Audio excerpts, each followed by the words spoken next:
Hello, hello.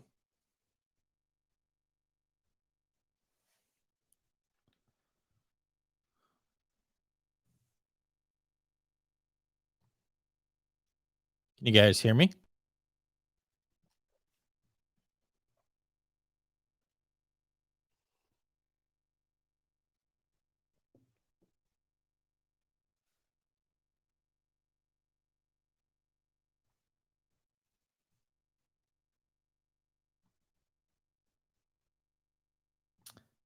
Loud and clear. Yeah, so Pacific Standard Time is an hour from now, but kids are down. Kids are down. Happy time. Anybody that's a parent, you know that. The kids are down. So, yeah, let's oh, happy new year. Trevor, happy new year to you, my friend. Good evening, good evening, good evening, good evening. It's been a while, right? It's been a while since we've done a little live stream, so it's great to see you guys in the chat room, hanging out with Ronnie. Hello from not sunny Michigan.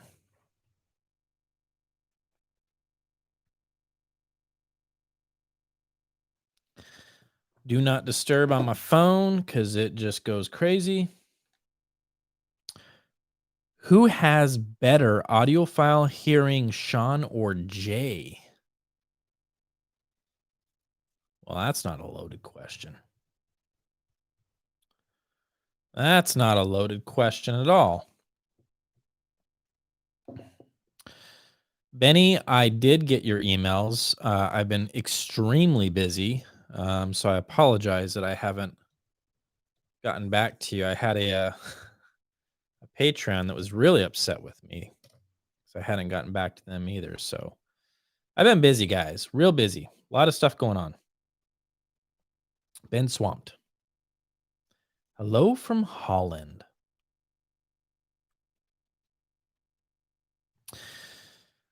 Well, let's see here. We've got 37 in here. Let's get started. What questions do you have? Well, you guys are thinking of questions. Hello from Phoenix. Jeff, stop on by. COVID of anywhere. We got the high score. It's kind of embarrassing. Um Sucks, man. Sucks. I miss hanging out with people. So oh my goodness sakes. A370 PEQ setting coming soon, Gary. Yes, it is. The Audica and the sub review will be out, and it's a timing thing that I'm trying to coordinate with Danny because he has had delay after delay after delay of getting everything that he needs to be able to ship out kits. And so I'm trying to sync that up so I don't publish a review and then everything is out of stock.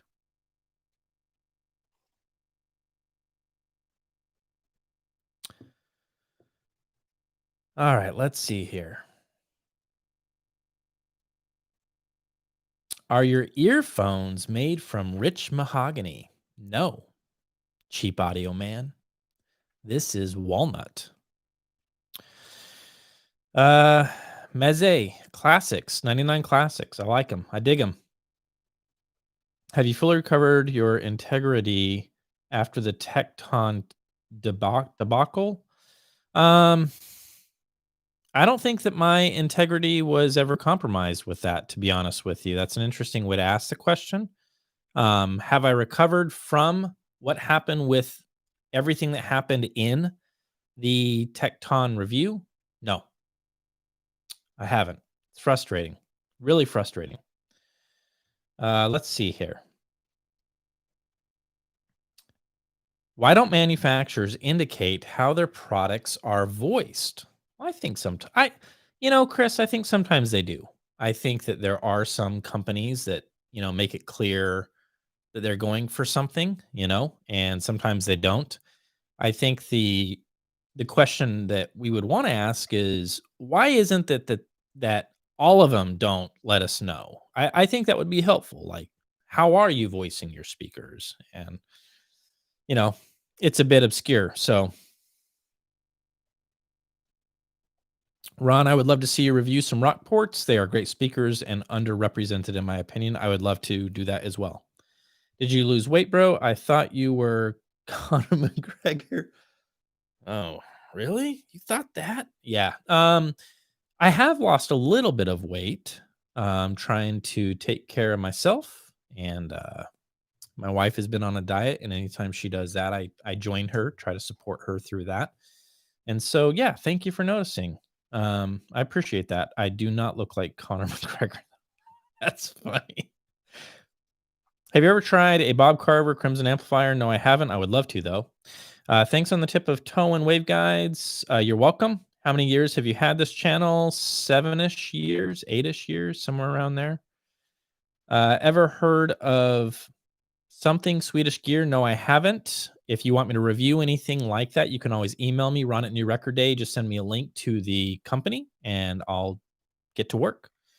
Okay, question. Have you ever tried using different gauge wires on power cables or signal cables? Supposedly thicker wire on the negative sounds better. I have experimented with cables over the years many, many times, but I can't say that I've tried specifically that. And whether or not that is true, I don't know. I'm not sure. Uh, have you tried it? And what was your experience? Give it a go. Uh, did Cheap Audio Man give you this cup? This beautiful beast of a coffee cup? This one right here? Yeah, he did. He did.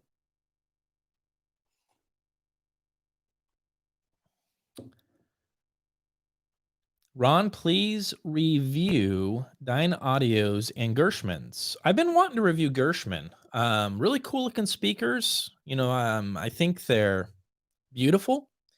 So,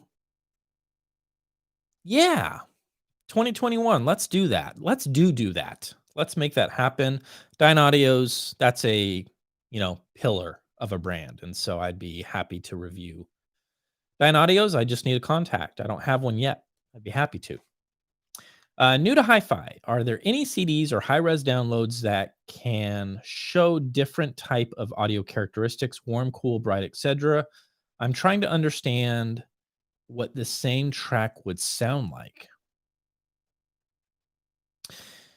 I need to do like a playlist video. I haven't done that all these years. I haven't put out like an official like playlist of, audiophile treats, if you will, stuff that I listen to when I'm reviewing speakers. I need to do that and put something together that would actually be in those categories. That's a great idea. That's one thing that I really like about, and Randy, guys, we have a celebrity amongst us. Randy's in here, Cheap Audio Man.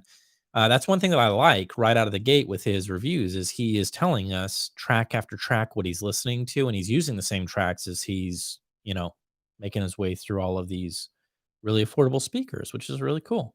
I think that's a great idea. If you if you need food, just let us know. Please send Oreos right now. Guys, please. Oh my goodness sakes. For a vinyl guy, what affects the sound the most? Preamp or power amp, i.e. two preamp, SS power amp, or does it matter? For a vinyl guy, I think the cartridge is probably the best place to start. I think you start with the cart, and then everything after that, going to the Phono preamp, matters, and it matters a lot. So cartridge first when it comes to vinyl, in my humble opinion. Would there be another set of towers that work well near a wall? Was really interested in the Prime Pinnacles, but wanted to know if there are other options. I don't, there are speakers that are made to be placed up against the wall. Larson is one company specifically that makes speakers that are designed to be slammed up against the wall. what you really would want to be looking for is, I would say your best bet is finding a tower that is going to be sealed. That's going to minimize any big problems that a port in the back of the speaker might, you know, end up giving you if you have it slammed up against the wall. So, front port would be the second option. If you wanted to take a look at something that has front ports, would be a good idea. So that's where I would start. Very basic. If you want to continue that conversation, you can always email me and we can kind of go from there. What would you recommend as an under $100 phono cartridge? The tried and true Ortophone 2M Red is a pretty good cartridge under $100. It's not a showstopper by any stretch. I don't want to oversell it, but I think that it is a good cart at that asking price. It's not bad. It's not bad.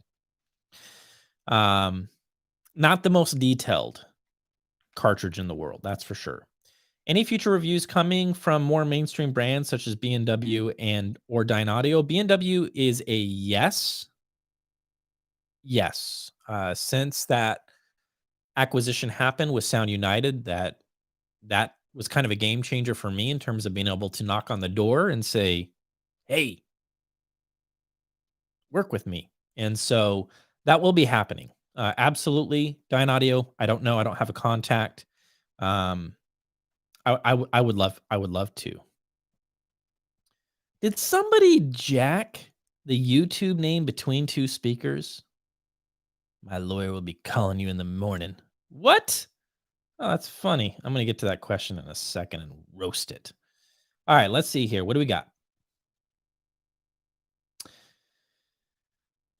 If you guys only knew my pain with this, the comments just go crazy and then it jumps down. I got to drag it back up and, I want to answer every question I can. Let me just see here. Favorite approximately $1,200 and under floor stander. I would say, how much? Somebody Google this down below. I won't be able to see your comment, but Google the floor standing. Actually, I'll just do it.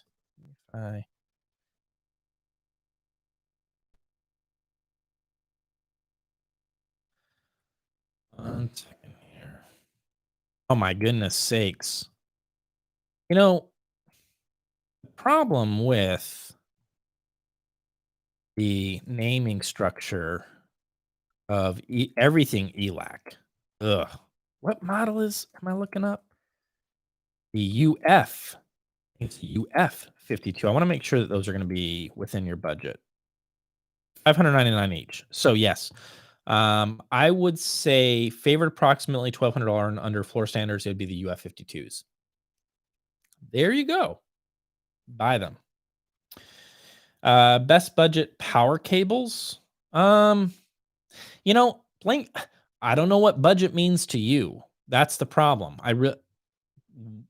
What do you consider budget? And it seems to me like I'm starting to see a whole crop of. Actually, I'm going to answer it. Maze Audio. I think it's Maze Audio, Maze.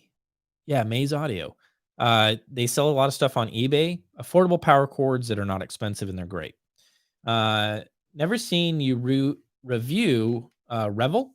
Any opinions? I just got a pair of M106s and they were a revelation. I would love to review Revel.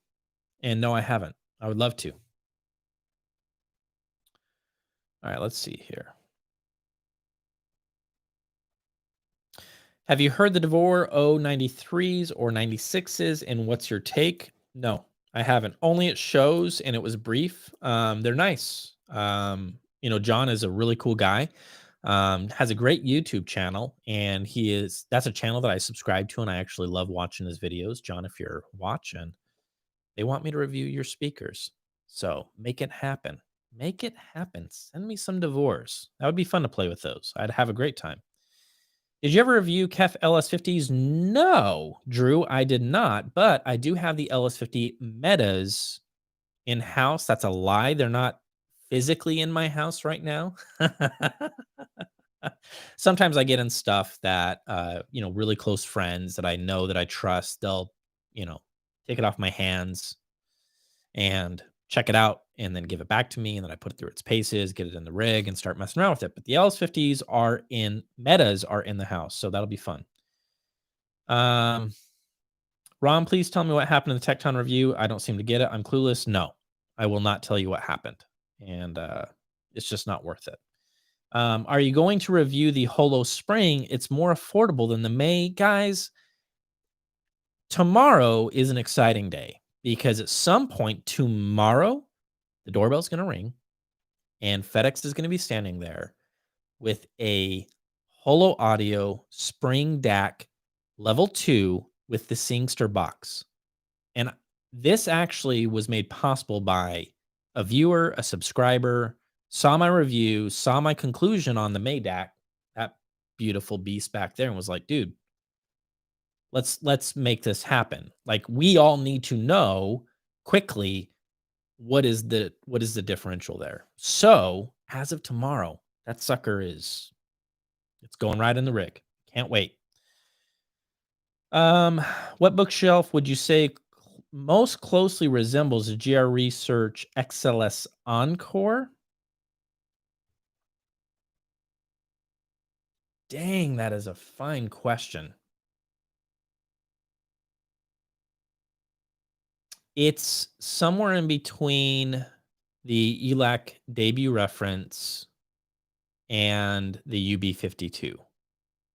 Somewhere in between. And that's a strange comparison because we're talking about UB52 being a concentric speaker with aluminum drivers, debut reference, not, but somewhere in between those two, sandwiched together, I think you would probably find at least the voicing of the XLS Encore. It is an excellent, fantastic sounding loudspeaker that you can make yourself for pennies to the dollar. Not expensive. I think that you reached out to Andy at Rockport. They would give you a set of some of their speakers. I would suggest, okay, all right, I'll definitely do that. Thank you very much. I appreciate it. Lately, I've been disappointed with the pressing quality of re-released vinyl classics. For example, I'm getting track wobble on. Ooh, I just got a super chat. Thank you, whoever sent me a super chat. I got that notification. Let me get back up to where.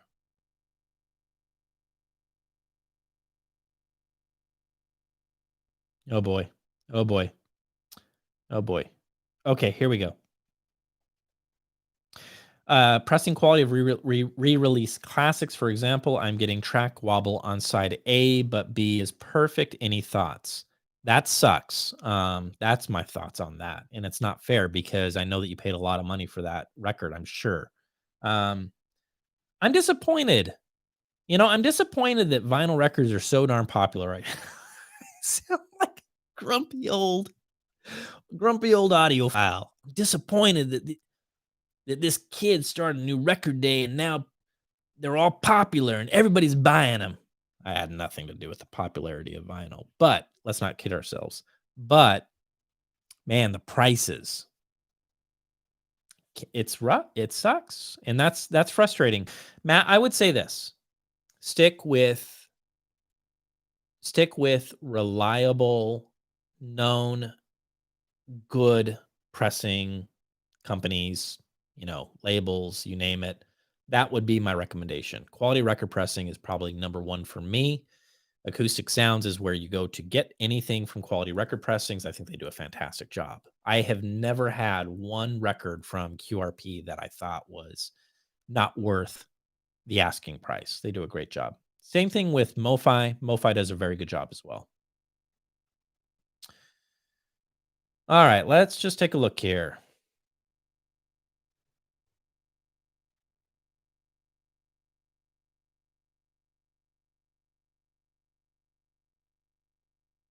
All right, let's just see here. No question. Okay, here we go. Ohm Walsh. Haven't heard the Ohm Walsh. I have heard Ohm speakers a long time ago in the past. It's one of the early speakers that I sent back because I just wasn't digging it. I mean, it's a speaker that is designed to be placed up against the wall, and you guys know me. That's the opposite of what I typically do because I want to hear stuff in the room, not the wall come to life.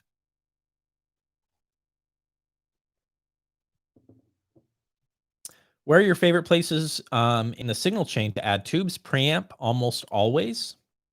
That would be number one. Preamp, and then power amp, and then phono, and then DAC. Tubes everywhere. I love tubes. No questions. Just want to wish you and the family well, Ron. Stop by to drop a like from the Lo-Fi Dark Side, regular audio guy. That is really kind of you. I appreciate that. Regular audio guy, I recently subscribed to. Check out his channel. Subscribe twice. Don't subscribe twice because then you'll just unsubscribe. That was a terrible suggestion. Will I be reviewing any subs? I can, yeah. I'm going to be doing the open baffle subs from GR Research here pretty soon. That will be coming out shortly. And Emotiva wants me to review some of their subs. They've got some new subs that are coming out, so I might do that. I could always reach out to SVS. I have a great relationship with SVS, and I'm sure that they would send me out anything that you guys want me to review. So let me know. Let me just take a look here. Somebody is saying, S Park is saying, pay up for the Ortophone 2M Blue over the red cartridge. So heed to that advice. Clearly, they know, they say that with confidence. Like, don't listen to Ron. He's a clown. Don't do that. Did you keep the GR Research do-it-yourself towers? If you're referring to the Auticas, those are mine. I own those. I bought those. I built those with my own two hands. And so those are mine. I've had them for many years. Danny cannot have those back. Sorry, Danny. They're mine. Looking forward to your collaborations with Cheap Audio Man. That is awesome. I appreciate that. And this is a great segue. We have a podcast that we did. We filmed a podcast earlier that's going to be released tomorrow.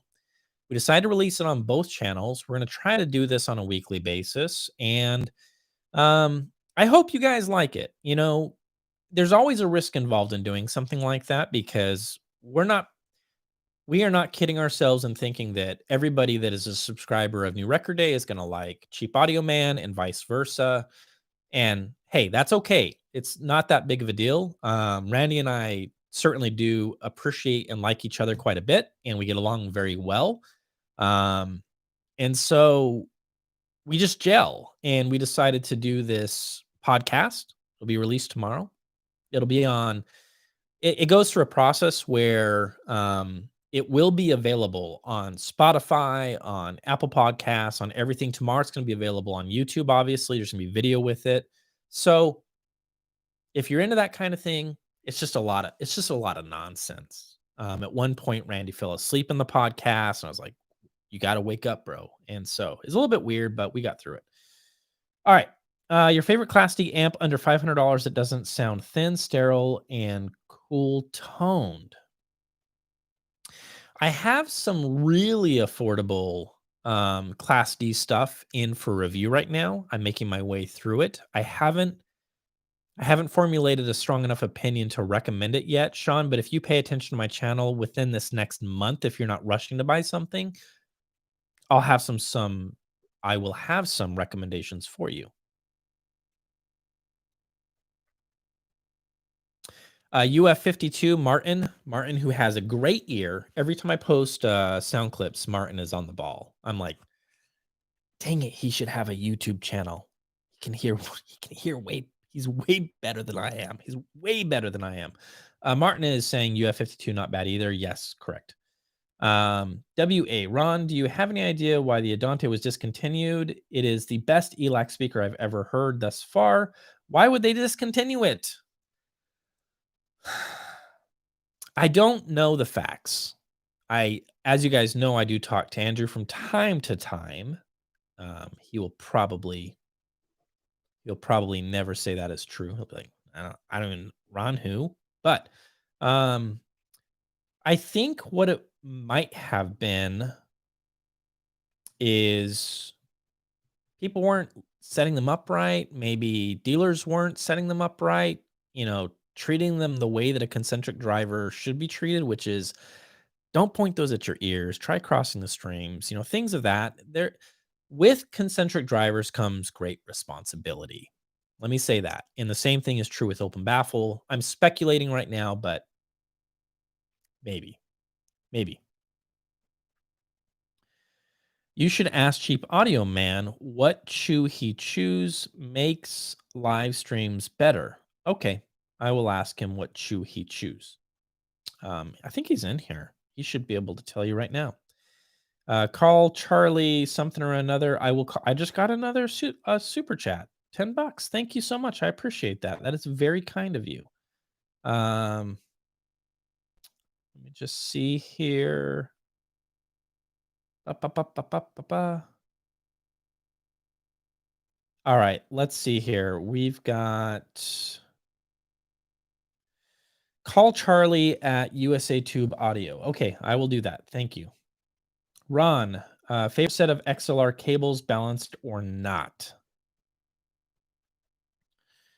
Um, when I have used balanced cables, and I haven't used a lot of balanced cables, but the stuff that I used when I was doing the shit stack review and the Yamaha review, both of those are balanced. I was using audio art cable and worked great, sounded great, no complaints. So audio art cable, big shout out to those guys. I would say give Rob a call, let him know what your budget is. The cool thing about audio art is they have lots of options for all different kinds of budgets. You know, it's not just for the the really rich kids out there. All right. Let me just see here.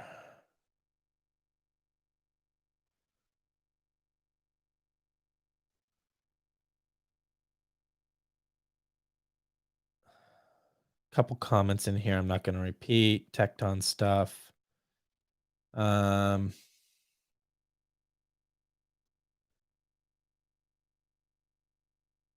Why don't more preamps and DACs have HDMI inputs? I don't know.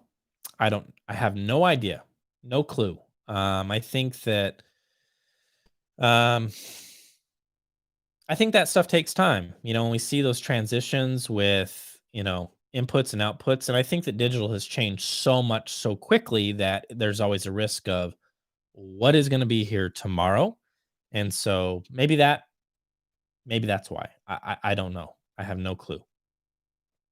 I2S, as Joey is pointing out, Joey G's audio channel. Joey's a friend of mine, a local friend of mine. Maybe that's what you're referring to, and I would hope that we see more of that. I2S seems to be picking up momentum and steam, and so that would be great to see that if that's what you meant by HDMI. I think it was. I'm guessing it was.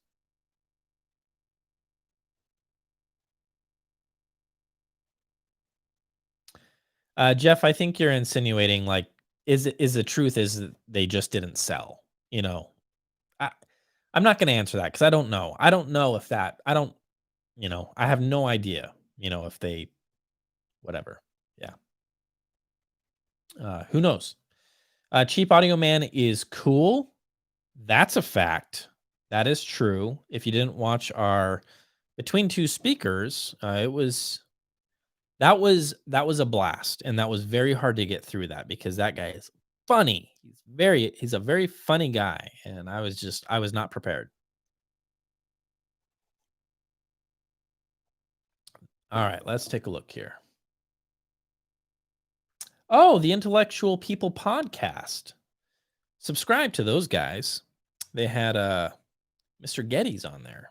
Really cool podcast, and I think they're gonna have me on there, so they're gonna have to change the name to something different other than the Intellectual Podcast and one episode with Ron. That's the running. I'm just throwing it out there. Like, let's spitball some ideas. Oh my goodness sakes. That's funny. All right. I'm scrolling back up. Sorry guys, this thing is jumping all over the place. So anytime I get quiet, I'm not frozen. I'm just making sure that I'm on point and I'm not skipping anything here. All right. Da, da, da, da, da.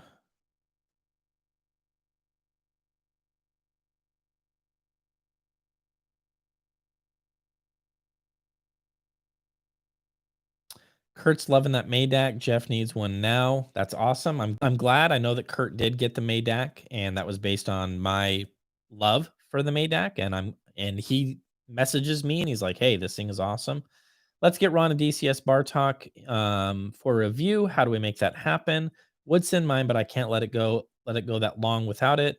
It blew my mind when I first heard it. I would love to check out DCS stuff. So, what does it take to make that happen? It takes an email from me. So I will email them and I'll see what I can do. We'll find out. Yeah. Happy New Year. This is the one of the earlier Stickies super chats, and it says, "Happy New Year. Have you ever heard of Blumenstein speakers?" Yes, I have.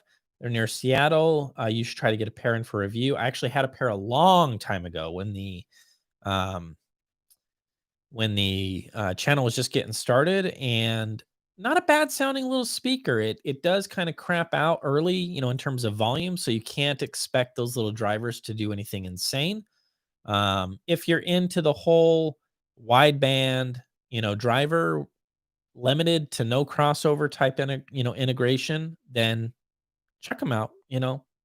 I would say that I don't think I would probably check out speakers like that now because my tastes have changed over the years, and that does happen. And I'm just not into it. It's just not for me, and that's okay. Um, Why doesn't GR Research have someone assemble and finish the speakers? Sean B, because his business works the way that it is now. I mean, Danny does a really good job with just offering the kits, and he has people that, you know, build flat, do the flat pack, CNC flat packs. And yeah, that's why. It's because what the formula he is doing right now works, and it works really well.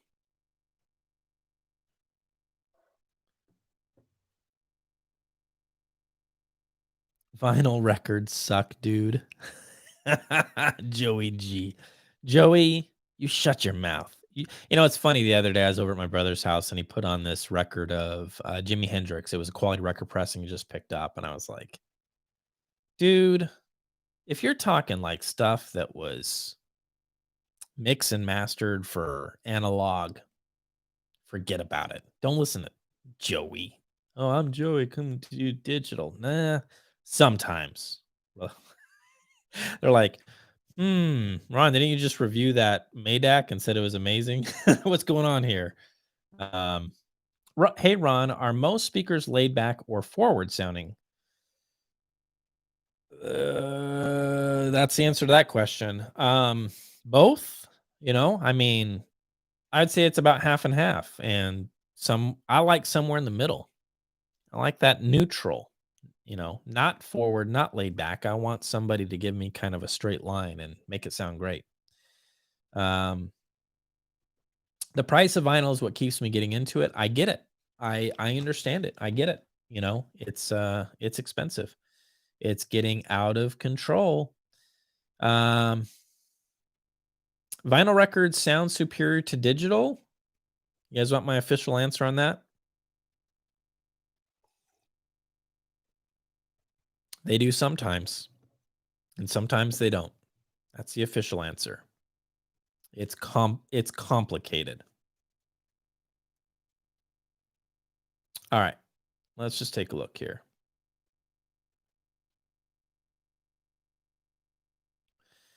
Snow Ranger, new record day. Been a while since I have seen any records. Plans to fix that. My records are actually around the corner. I didn't sell them. They're still here.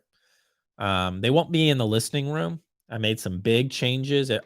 My rig is behind me and it's always ready to go for when I'm filming, which is great. That's handy.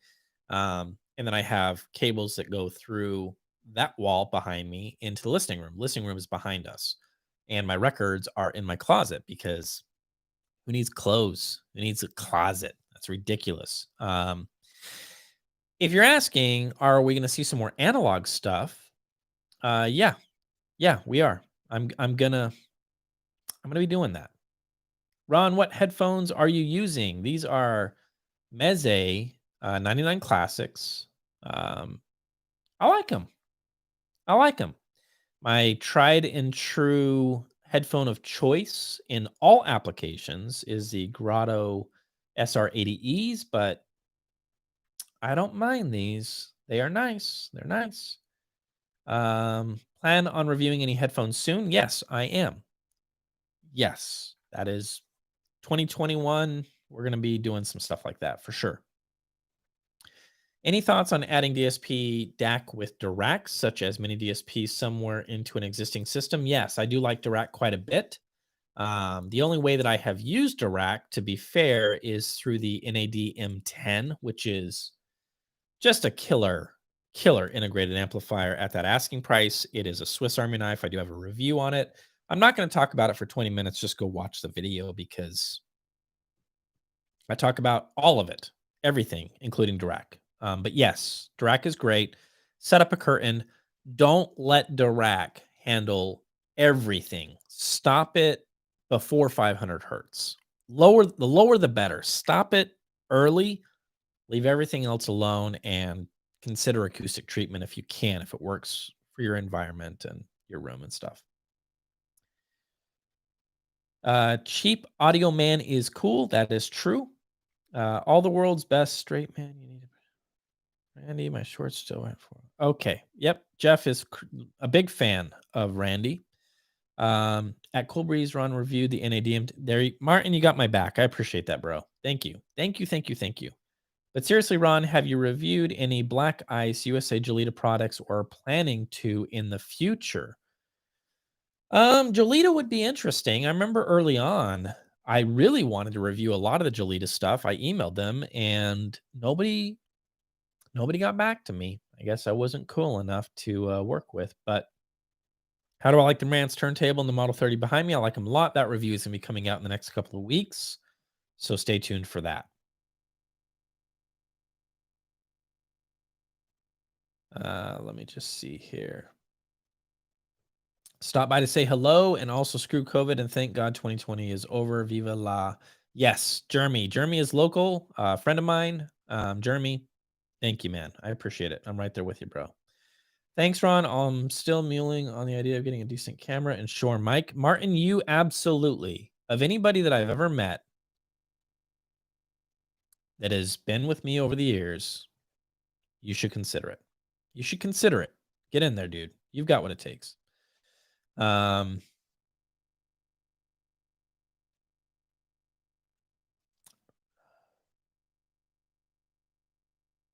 All right, let's just take a look at here. A couple comments, nothing crazy. Let's just see here. What do you think about the GR Research versus CSS audio kits? Are there material differences in the sound in terms of quality and character? I'll tell you what CSS audio did right, and they did it very right. If you are doing a kit and you are nervous about doing a kit and it's your first time and you're worried about the crossover specifically, what they send to you is this 3D printed board of where all the components go. So you can't, I mean, you look, there's always a way that somebody can screw something up, but they make it very difficult to screw up. And I really appreciated that for somebody that just wants to give it a go. The particular speaker that was sent to me by CSS Audio that I reviewed, the Crichton 2TD, it was, for me at least, it was voiced. It was colored in a fashion that was on the more relaxed, a little bit chill, just a little bit. It's just pretty, it was that type of a speaker, which is still something that I always celebrate in my reviews, and I'll always talk about those types of speakers. Not the speaker for Ron, not the one where I'm going to say, yeah. Now, Danny, on the other hand, is going for neutral. I'm gonna draw that straight line, and then I'm gonna do some small last voicings just to give it that extra yeah. And I appreciate that. And so that's my thoughts. Both of them are using high quality parts. From what I can tell, CSS was using great parts. Danny uses great parts. So you've got that. And that is a big advantage.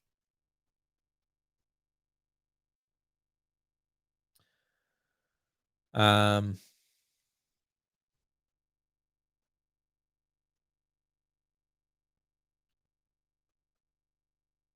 Let's just take a look here. People asking each other questions. That is awesome. Let me just see.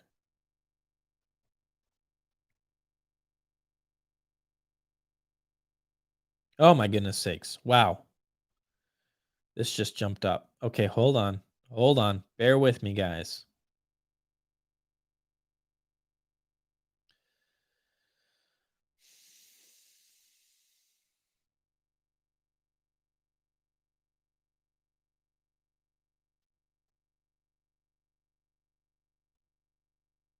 Sorry, guys. Bear with me. Bear with me.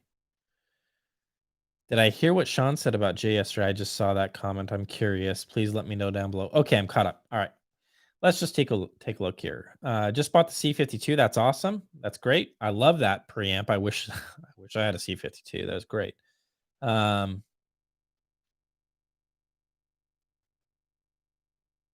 Audio cable snake oil. It's just copper with PVC. No, no, it's not. Um, it's funny that you actually mentioned PVC. It's like, no, well, already we start off on the wrong foot. Like, there's many cables that don't use PVC, and that might be one of the problems. Maybe. Unless let's not get into cables. We'll ruffle some feathers. Um, how come you don't do daily hi-fi anymore? Too busy with your channel? Clay, yeah, there was nothing that was weird or bad that happened with daily hi-fi. It happened a while back where I ultimately just decided to pull away from daily hi-fi just to concentrate on my channel. I wish those guys nothing but the best, and they're all great dudes. They're all friends. I talk to them every now and then. No problems whatsoever. Did I hear what Sean said about Jay yesterday? No, I want to know. Um,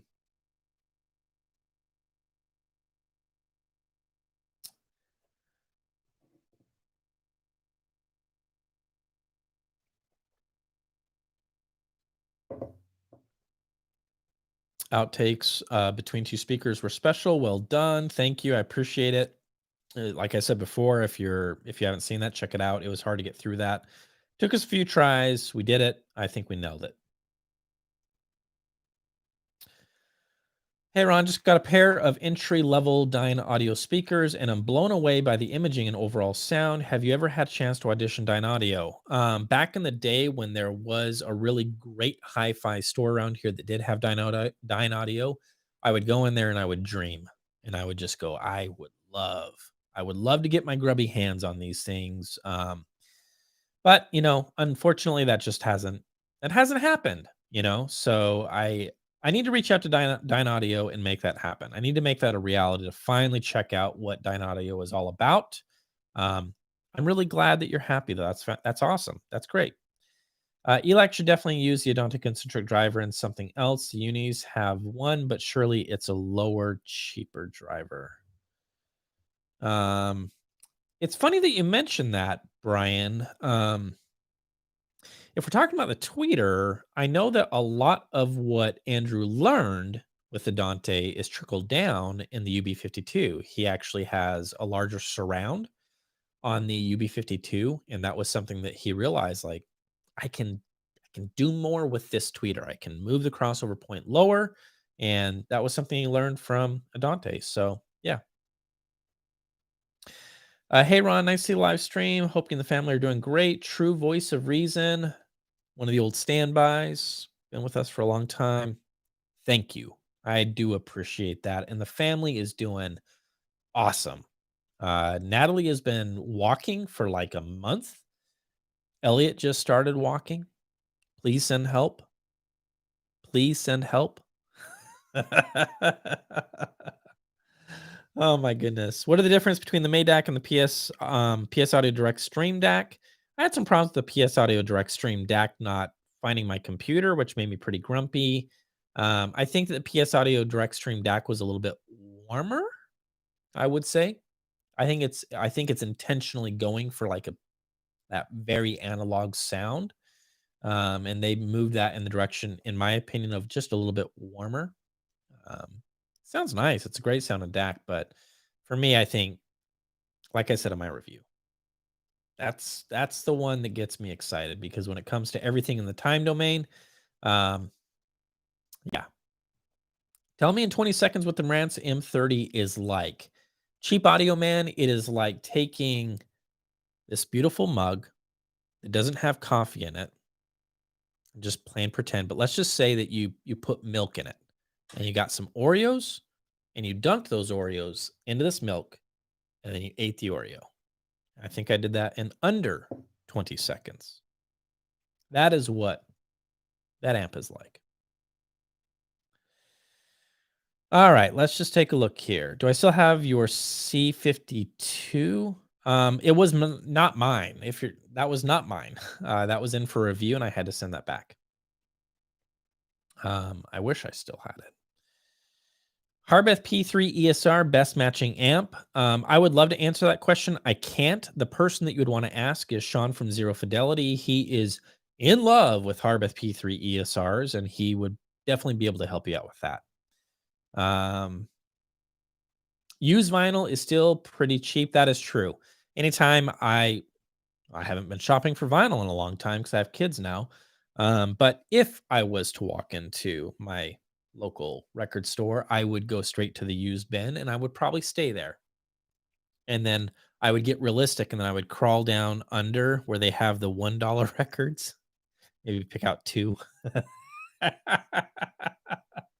Oh my goodness sakes. All right, let's take a look here. What is the most expensive stylus that you have ever broken? Jeff, that's a great question. And you probably just jinxed me, you son of a gun. I have never broken a stylus. Never. Never happened. Not with these old shaky hands. It's funny, I actually do have like a neurological type thing where I get the shakes and yet, been okay. Yep, been okay. Let's take a look here. Are you also bald or do you just have a hat fetish? Jeff, you are full of questions, my friend. I like wearing hats. I feel comfortable in a hat. I am not bald. I'm losing some of my hair, but no, I'm not bald. Thank you for asking. Great question.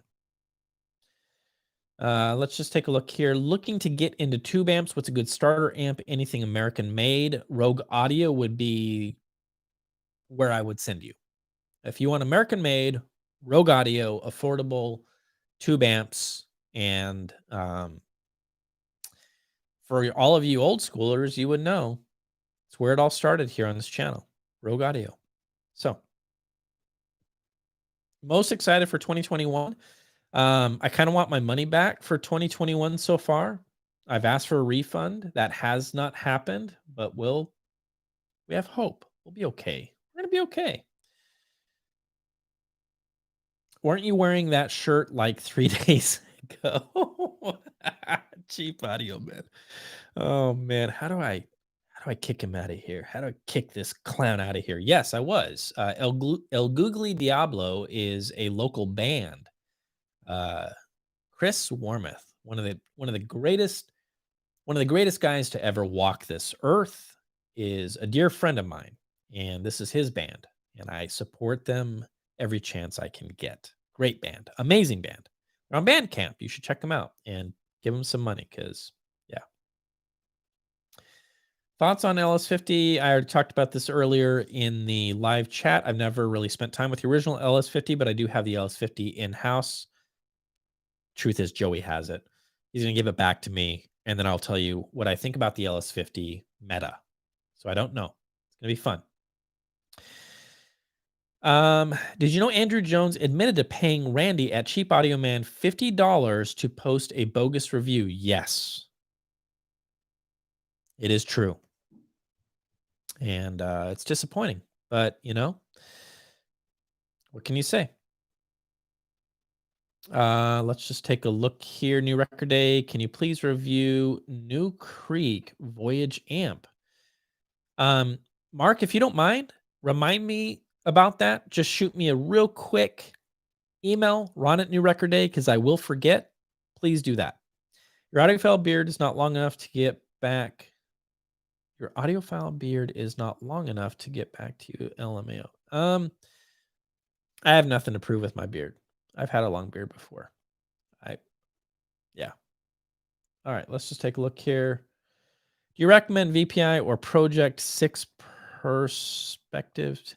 VPI for sure. In that fight, I would pick VPI myself for sure. If you already have a measurement mic and know how to use REW and own Rune, you can do some correction in REW and export the settings as a convolution filter. This way is the pre-DAC only under 100 hertz. That's interesting. That's interesting. I've never tried that. I am familiar with measurements. I'm not afraid to get in there and get my hands dirty, but I didn't know that. That's cool. Why was Eclipse RP600M so hugely successful? It seems of very poor quality. Try making a speaker at that price point, manufacturing it, mass marketing it, and being a giant, huge company. It's not that easy to do. I agree with you that when we, tear down the RP600M, there's not anything super special going on the inside, but nonetheless, a lot of people really, really, really like that speaker. And who am I to sit here and poo poo their opinion? I will not do that. I can only give you my opinion, which is it's not the speaker for me. It's just not. I find it to be a little bit tipsy on top. I wish it had a little bit better balance through mid range and upper mid range. And I think that the bass could use a bit more texture and resolution. But again, a lot of people love that speaker. What's better, digital or analog? It's recording dependent. Some recordings are of low quality, some so good. Even the YouTube recording is great. Yeah, it's the age old question. I think Randy and I will try to tackle that in a future podcast. If you just joined us, Cheap Audio Man and I are doing a podcast, and it's being released. First episode is being released tomorrow at 7 o'clock. It is an hour of nonsense, but we're just getting started. Show us a little bit of grace. We'll figure it out. I think we're going to have some guests on there. We're going to have some guests. Oh, this just got crazy. This just got crazy. Hold on a second. Let me get back up here.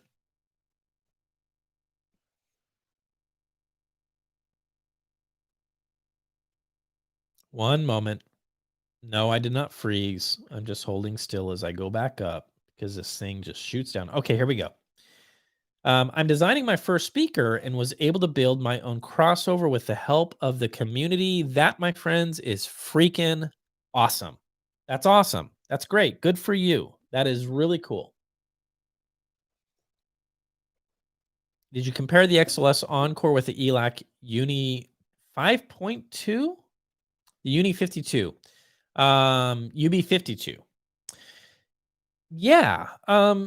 Not directly. I mean, it's a different beast. It's a different animal. I would say that they share more in common in terms of we've been made by somebody that is trying to give us a neutral speaker. Neither of them are voiced to do something that is intentional, like, oh, we got some bloom in the mid band, or we've got an elevated top end to get you excited for 5 minutes, and then you get, listening fatigue. So they do have a lot of things in common. The UB52 is hard to ignore because of the value proposition that you're just done. You don't need to build it. You don't need to, it's like you're done and they're great. And, for me, like in my listening room, when I set those up and I pull them away from the walls and then I get my open baffle subs rocking and rolling, integrated properly with the UB52s, then Clown Town. I mean, it's like forget about it. And I'm not kidding. Like it's like forget about it. Like you better bring your big boy boots if you're going to compete with that rig because it is excellent. But I can say the exact same thing if I threw the Encores on the stands. They're both very, very good. Very good. And I don't think that I could, and this is the truth, and I'm not, I'm certainly not pandering to, one designer over the other. I don't think I could live without one. I think I would always have to have both of those to where depending on my mood and what I want to listen to, it's like, let's get, you know, let's listen to this one tonight. Let's see here. What speaker would you recommend as an upgrade to the RP600M? That's easy. The JBL 530 would be my pick. I love the JBL 530. And it does have, well, similar sound signature, not really, because it does not have that lifted top end. It's more balanced throughout the midband. I actually just recently measured the pair that I sent over to Randy, Cheap Audio Man. We have a celebrity amongst us. And I sent that over to him to review. He's going to be checking out the 530s. I'll be curious to see what he thinks, and he can tell you, what I think that they are superior to the RP600M for me. They're more balanced, and it is a horn speaker, compression horn speaker. And I think it does have better bass if we're talking about the quality of the bass, the texture, the tone. Does the upright sound like an upright? Am I hearing the resonance of the body being crafted, the notes being yanked out of the recording? Can I hear that clearly? Yes, I can. With the 530, I can. Let's see here. Triangle Bro 3s. I have those over here, just off frame, and I'll be checking those out soon. Have you ever thought about maybe doing PR sales, etc., for audio company like ELAC, Yamaha, etc.? No, I have not. Because I love what I do. This is my passion. This is what I think the good Lord above, he put me on this earth to do this, and I love it. This is what I'm going to do. All right. Let's just take a look here. Is it okay to leave your amp on 24/7? Yes. Of course it is. Absolutely. Tube amps might be the exception to that. You're going to wear down those tubes earlier than you might like, but you're not going to hurt anything. It's not. Yeah, absolutely. I almost always, and funny this isn't on. I almost always leave the amp on that I'm auditioning. Right now I'm taking the Purify amp, the Class D Purify amp. They sent that over to review, and they also sent their speaker that has the woofer that looks like a fried egg that's gone bad. And so I'm messing around with that stuff, and I'm switching up with DAX. I'm doing a whole bunch of crazy stuff. A lot of fun stuff happening here at New Record Day. All right. Hey, I was watching a review of the Sprout 100. I'm thinking about getting one to drive the Magnapan LRS. I couldn't find anything on your channel regarding LRS. Would that combo be too crazy? Yes. Yeah, it would. I'm reluctant to say anything because I haven't heard the LRS, but I have heard Maggie's, and I've had my grubby hands on Maggie's, and here is the deal. You can shove the sun, you can power the sun, power them with the sun, and they'll say, "We want more power." It's crazy. And so I don't think the Sprout 100 would be my pick when it comes to a Maggie. I think you would be better off, to be honest with you, even if you're buying used, Facebook Marketplace, Craigslist, whatever you got to do, eBay. I would find a big boy amp, crazy big boy amp. That's what I would do. Lots of current. Find me any audio professional that values specific brand cables, any mix engineer, mastering engineer, and then course one that is not sponsored. Fancy cables are solely a hi-fi. Okay. I'm not even gonna bother with that. Let's just take a look here. Do you make enough extra money with extended run times and extra ads to cover your call girl costs? That's your question, Jeff? Okay. I have the Golden Ear Triton 1 reference, and I would like to get into separates, looking at Lumen D2 Streamer and confused on where to go with preamp and amp. Any thoughts? Um, the golden ear stuff, if I remember, is not hard to drive. Jordan, if you don't mind, send me an email. Ron at New Record Day. We'll continue the conversation there. I got to ask you more questions before we get there.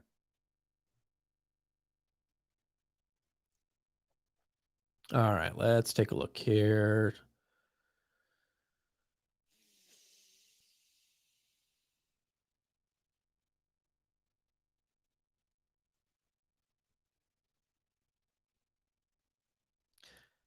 Sean made mention that when Jay grew second hair on his undercarriage, he'd probably forget whatever he said after that. Okay, so they're being silly. They're being silly. All right, Ron, have you had a chance? Any of the Oswald Mill audio stuff? No, I would love to. I would absolutely love to check out that stuff. It's beautiful. It's gorgeous. It's crazy looking. So I would love to, but no, I haven't. Raven Audio. Good call. Forgot about Raven Audio, but I don't know if I would consider that more entry level. I think if I remember, the Raven Audio stuff is getting up there.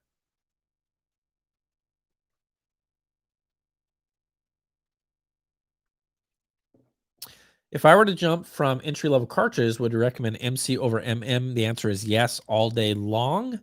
Absolutely yes. Absolutely yes. Deal if you want to save some money and some time, just get a Denon Deal 103 and call it a day. It's a great cartridge and you didn't pay a lot for it. And yeah, for me, that would be a smart move. I've been hearing a lot about Hana cartridges. I haven't spent any time with them, but a lot of my trusted friends are saying, awesome, awesome, awesome. Okay, let's take a look here. Scrolling back up, bear with me.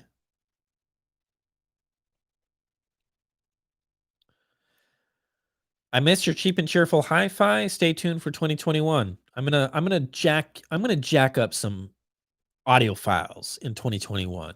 I'm gonna get crazy here on my channel. I've got some stuff in, and I'm just gonna do some stuff that doesn't make any dang sense, but it's gonna be fun. And I think the dudes and dudettes out there that like things on the affordable side of the spectrum, they're gonna be happy with my channel in 2021. Thoughts on your research to yourself speaker cables? I think that they seem to provide an insane value from what I can tell. Just looking at it from my perspective, knowing how much money it would cost to get something that looks and seems to be exactly the same thing. I'm not going to mention any brands and get myself in trouble, but I think that might be a great value. Might be. Let's just take a look here. With your ears, describe the difference between M3 Turbo S versus M3 Sapphires. I don't know about the M3 Turbo S because I haven't heard that. The original M3 versus the M3 Sapphires, the top end is more refined. I could talk about this for the next 20 minutes, but instead, you should just watch my review of the M3 Sapphires, and that will give you a great idea as to what those sound like. They are superior to the original M3 in every possible way, in my humble opinion. It should be. They're more expensive, but unbelievable.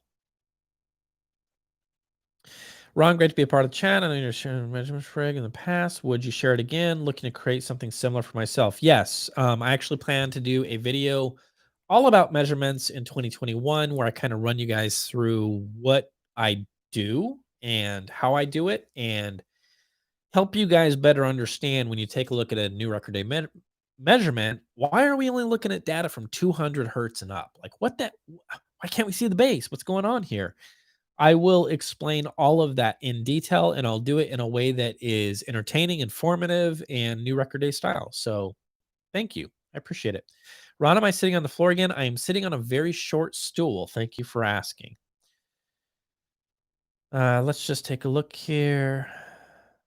Is that a Dodd audio preamp in the back? This beauty right here? It sure is. It sure is. That's a staple here at New Record Day.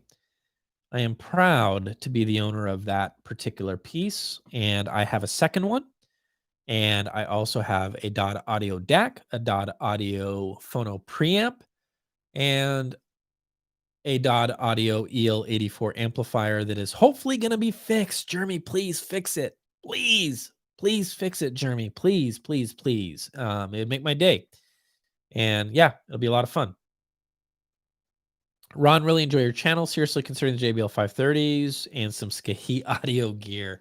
Dude, that rig would rip your head off. You're not ready for that rig. It would be great. That'd be an awesome combo. You couldn't be happier with something like that. It'd be great.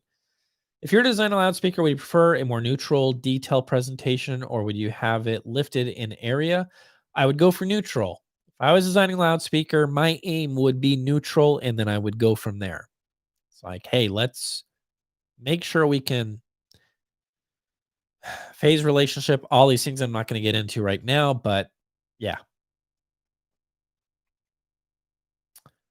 Let's just take a look here.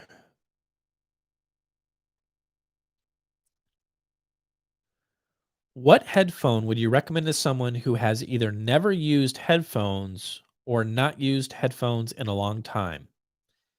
Grotto SR80Es are probably my favorite headphone ever. And right now, somewhere out there, Josh and DMS is like, Ron, just stop. Just take the channel down. Just stop. Stop. You're embarrassing us. But yeah, SR80E. It is my favorite headphone. And it's not perfect. I just does that mid-range the way that I think mid-range needs to be done. Is that a Marantz TT15 turntable over your right shoulder? This guy, yes, it is, and it is under review. That is coming out soon. Use power conditioning or regeneration? No, I don't. Any recommendations for power distribution?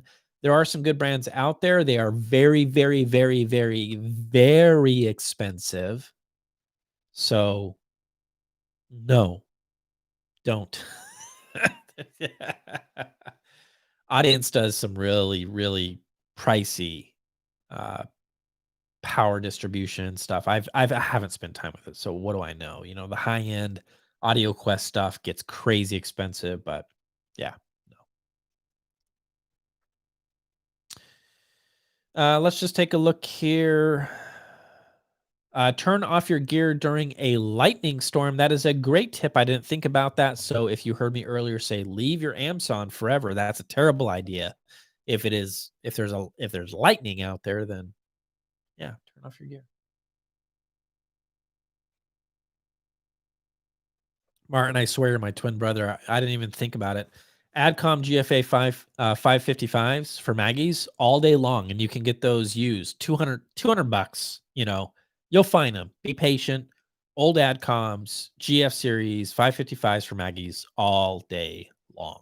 All day long.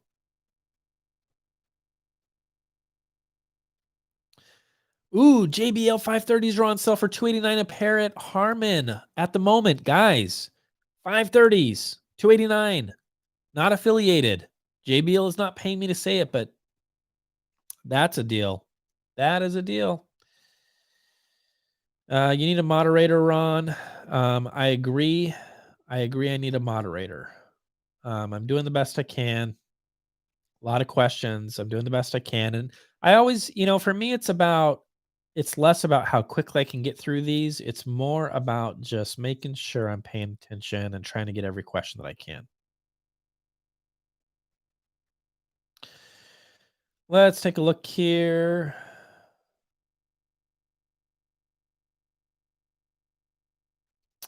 Good big floor standers up to 5K for both audio and cinema that don't need a subwoofer.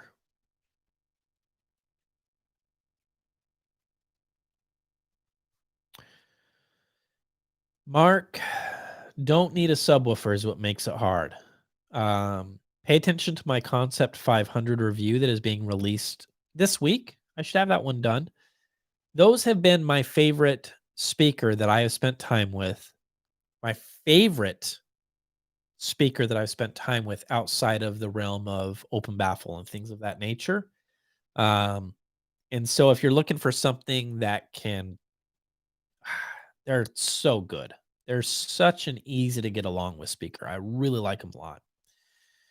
Deck thoughts under $1,000. Paul, that is part of my goals and objectives for 2021 is I'm going to be checking out quite a few more decks in that pricing category up to $1,000 and see what's out there so I can give you some recommendations for those that can't, including myself, that can't do that.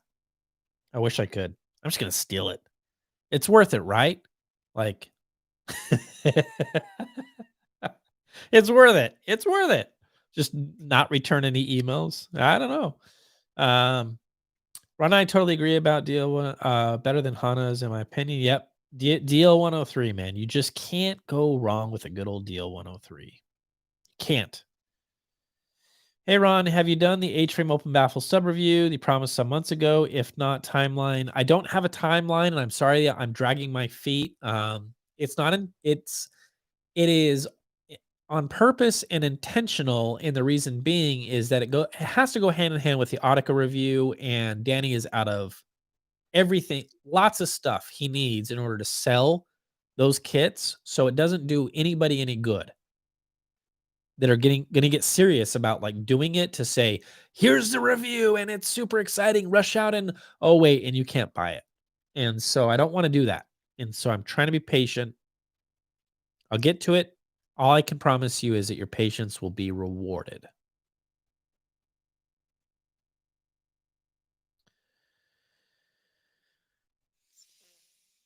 Ace of Spades. If you like the Holo Audio Maydac, they're coming out with a new preamp that looks amazing. Model is called the Serene.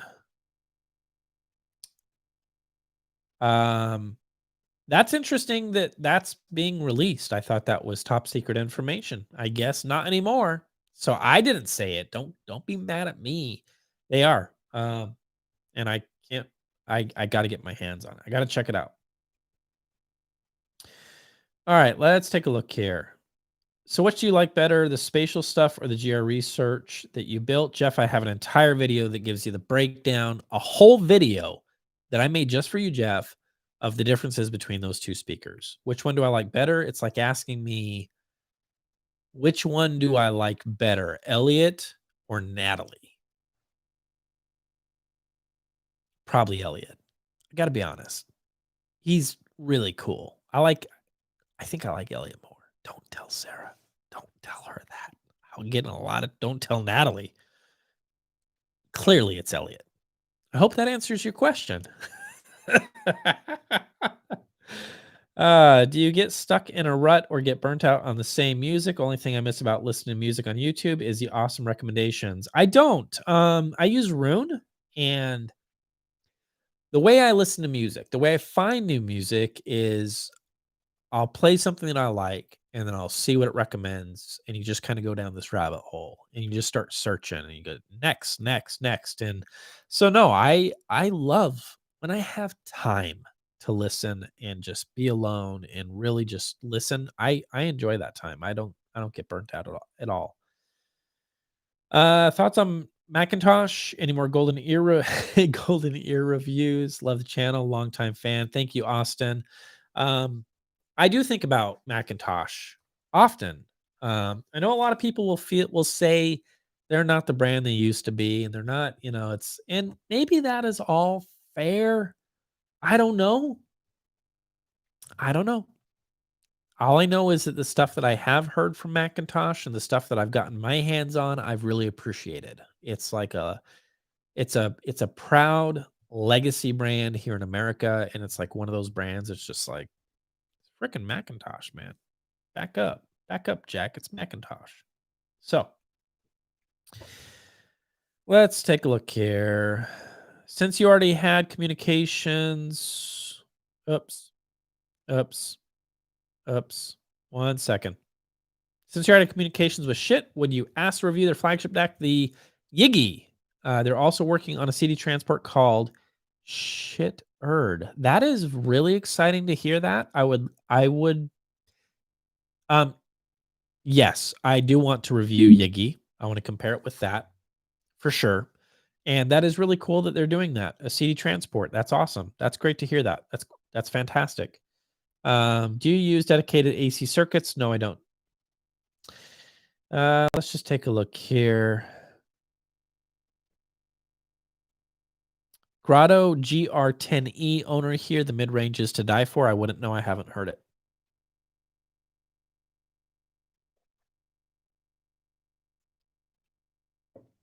We're trying to moderate Jeff for many years, Ron. Jeff, you're a troublemaker. How dare you? You're doing better than Sean did. I think Sean was high, though. No, I don't do drugs, so I never a problem. All right. Thanks for this, Ron. Best audio live chat I've seen in a long time. You have come a long way during the challenging year, to say the least. Cheers and good night from Nova Scotia. Thank you, my friend. Good night to you. Thank you. I appreciate that. Gotta go, guys. Family business. Keep your loved ones close. Take care. Awesome. Fantastic. Any future reviews from Parasound or Salk Sound? I could probably make that happen. Let's just take a look here. Can't wait for the cast with Randy. I assume it'll be on YouTube. Yes. If you are just now joining us, Randy, the cheap audio man. I don't know if he's still in here. Let me check my phone and see if he's like, hey, I had to leave. Nothing from him.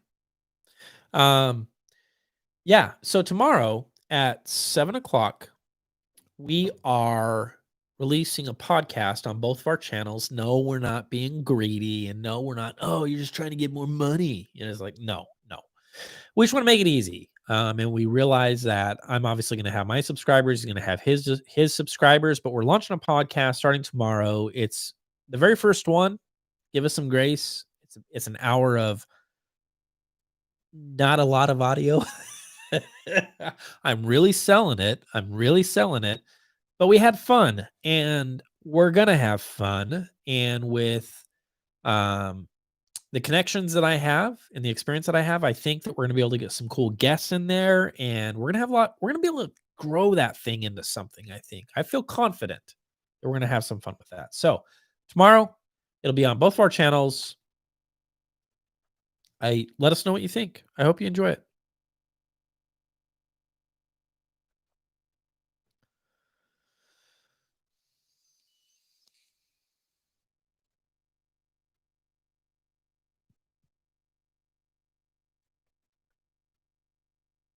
All right, let's just take a look here. Ron the Yamo. I think it's Yamo, not Jamo. I think it's Yamo.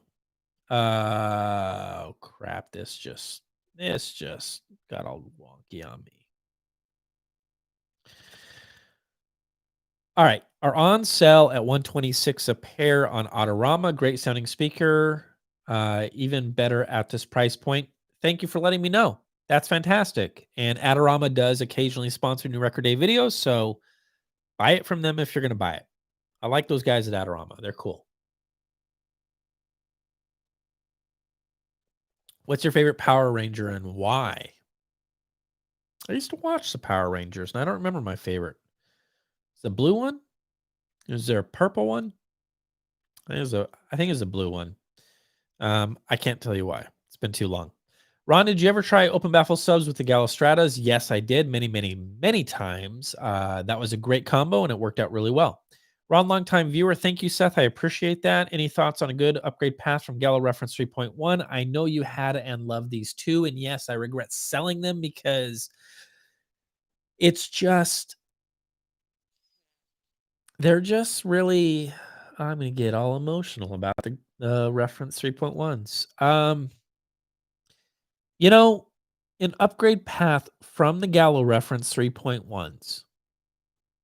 I'm gonna say that my upgrade path went to the Auticas. It was the Auticas were the reason why I was able to say goodbye to the 3.1s. I still regret letting them go because I didn't get a lot for them, and it would have been cool to just pull them out from time to time and enjoy them for what they are. But I would say without much hesitation at all, the Auticas are a superior speaker.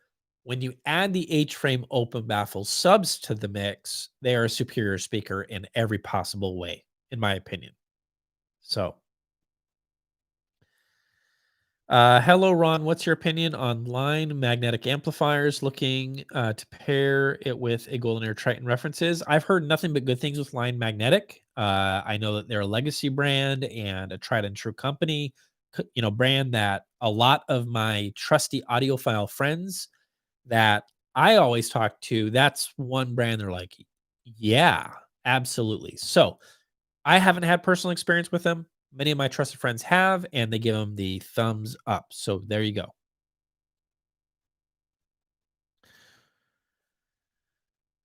Uh, this cheap audio man looks like an axe murderer, man. Be very careful around this guy. Yeah, well, I will. I appreciate that. I think I'm going to go for the ankles. If he comes at me, I think I can take him. I think I go for the ankles, and I can probably outrun him. I think I can beat him on my feet. I think I can. All right, let's take a look here. Boria Bro 8s versus Elac debut reference floor center reviewed. If the use case is movies and music, that's a close fight because I really did like the Boria Bro 8s quite a lot. I I would say this. Between those two, I remember the Bro 8s being a little bit more tilted on top. So they have that. And if that is a sound that you can appreciate, then go for it. If you want something that's going to be more linear throughout the entire frequency band and is not going to ride that line of, hey, we're going to tilt the top end for whatever reason, then I would say go with the debut reference floor standards. Either one of those is very, very good. Very good. I think the bass a little bit better. It's hard to say. Either one is very good. Yeah.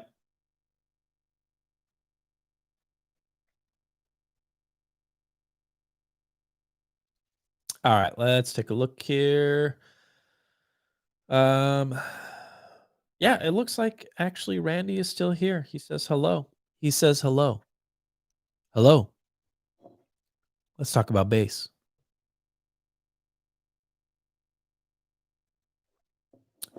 All right. Let's just take a look here. I'll stop in. Thank you so much. I appreciate it. Bring my usual bad jokes. Let's just take a look. Um, can you tell me again how to upload it? Oh, Randy, I love you, man. I'd like to sit at a campfire with you and talk to you for a long time, sipping some hot cocoa, some marshmallows. All right. Great job, Lord Pastor. Trying to look forward to more exciting content. Thanks. That's awesome. Oh, did I make it to the bottom? Did it trick me? Did it trick me? No, it didn't trick me. I think I made it. Okay, I can see the bottom here. I'm getting there. Um, eyes growing knees. Yeah, that's exactly right. Now he told me how to take him down, so I'll remember that. Best $3,000 amp for Harbeth. I don't know. Sean from Zero Fidelity is more in tune with Harbeths, and he would be the guy to ask. So reach out and ask him. I can't say with certainty. I don't know. You plan on reviewing any of the Klipsch Heritage speakers? I would like to do that for sure. I'll see what I can do to make that happen. Um, I would absolutely love to.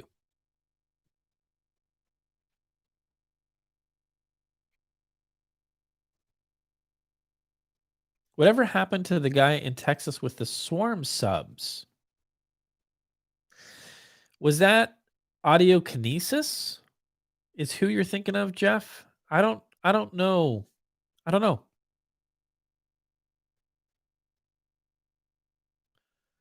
How low is low enough for your bass extension? I have discovered through the years that for me, where I start to smile and I'm happy is mid 30s.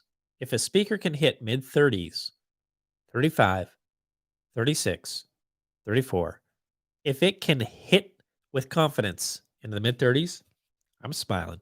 I'm happy. That means we have, in my opinion, a speaker that can do it all. So that's my thoughts.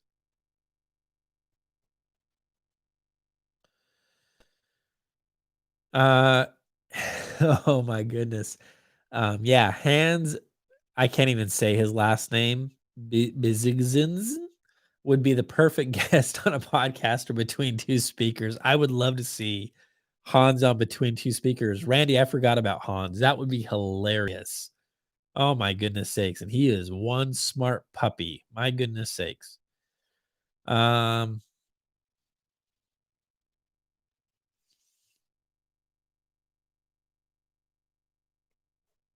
I've got a pair of Cornwalls in storage. I'll be happy to lend you for review if you pay for shipping. Email me and we'll go from there. We'll talk about that.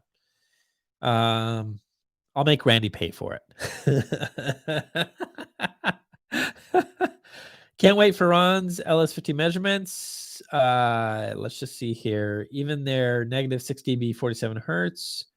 You still sense the bass down to 40 hertz. You won't shake the room. You need subs, detail, detail, detail. Okay, cool. Good to know, Joey. Bring me my speakers back. I'm watching you, Joey. I'm watching you. Oh my goodness sakes. Have you heard a Denson DM10 integrated amp? No, I have not. I apologize, I haven't. The Meta's image like a MFer. I believe that is probably true. That makes sense to me. I would expect if the metas don't image well, if they don't disappear, then Kef has got a problem, and Ron's he's gonna sniff it out, and he's gonna tell the whole world about it. I'm not afraid. All right. Let's just take a look here. I am stuck in PS Audio monoblocks, Class D dryness, and D eyes, and getting listening fatigue. Want to dip my toes in tube sound with musical tones. Would you think the Willinson R8 is a good entry way to go? Eric, I've never heard that tube amp, but I'm glad you asked the question the way that you did because I've had many people reach out to me mentioning that tube amp as giving them fatigue, which is really interesting. And that concerns me because I I don't I don't know why that would be the case. So I would pause on that particular amp and maybe just keep doing research until you find one that might not, give you listening fatigue. Have I ever reviewed Van Alstyne gear? I've checked it out in the past and it's pretty good. It's pretty good. Had a tube amp a long time ago sent in from them and it just wasn't all that great. It sounded very kind of warm and mushy and it was just okay. It was just okay. Let's just take a look here. Most balanced Class D power or integrated amp you have heard around $1,000. If you are willing to like snap some things together, the Encore NC400 monoblocks, I would definitely describe those as being very neutral. You got to actually do stuff to get those to not be very neutral, and I think they're around that price point, very close to that price point. Um, I wonder if Ron would even like anything from the Klipsch Heritage line. Most are designed to be close against the wall and goes directly against lots, and that's the thing about it. And that's the truth, I mean, I think I need to be wise as a reviewer, and it's there was a comment on YouTube the other day that kind of it didn't ruffle my feathers, but it got me thinking about what they were saying, and that was it seems as if every speaker you review has to be able to fit within this criteria of lots. It I think it's a fair thing to say about what I love because let's be honest, I don't have a whole lot of time on my hands anymore and I'm down to like one review a week and I'm trying to do my best to give you a quality review where I'm putting a lot of effort into it. Why would I do that with a speaker that I'm just going, "Ugh, this is not enjoyable?" And so I think that it's true to say, we're talking about like the Eclipse horns and things like that. They're slammed up against a wall. It's like, I doubt I would fall in love with that speaker. And then we have to get into the conversation of, is that is that worth the shipping and the time that it would take Klipsch to do something like that? I don't think so. Um, So I think it's fair. I think I need to be true to myself and just be fair about that. Yeah. Let's just take a look here. NC400 for sure. Yeah, Jeremy agrees. So Jeremy knows what he's talking about. NC400s, they are dead nuts neutral, man. Holy cow. Um, Ava coming out with new monos 225 at 4K. They said outperform pass in terms of soundstage. Wow, that's interesting. I would like to hear those amps.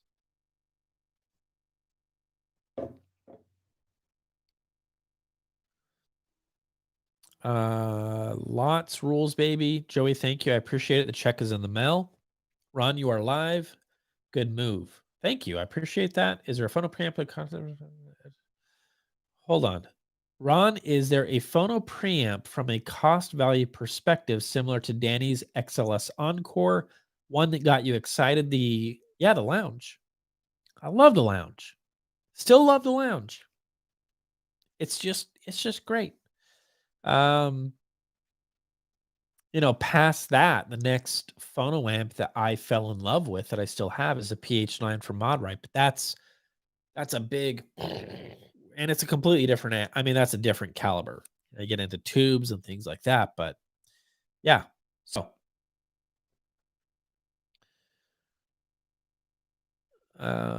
smart decision on clips. They own SG. Okay. Everyone, happy new year. Keep up the good work. Any thoughts on doing some more room treatments, maybe before and after measurements? That's a great idea. I do have some diffusion coming in that I'm going to be throwing into the room, so I will take you guys along for the ride for that. No doubt about that. Howdy, Ron from Texas Hill County Country. Howdy. Howdy right back at you. Thanks for the way you're doing this. Very fun. Um, thank you. I appreciate that. I try to be fun. Doesn't always work out. My nose is really itchy tonight, which is driving me crazy.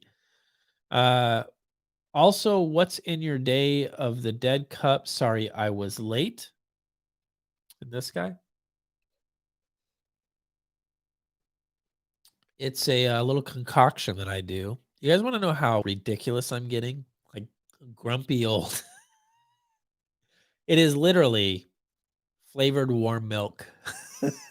Like when I make, what's funny when I'm like doing my reviews and I'm talking about sipping warm milk while knitting, I'm actually making fun of myself. I'm like, damn it, that's me again.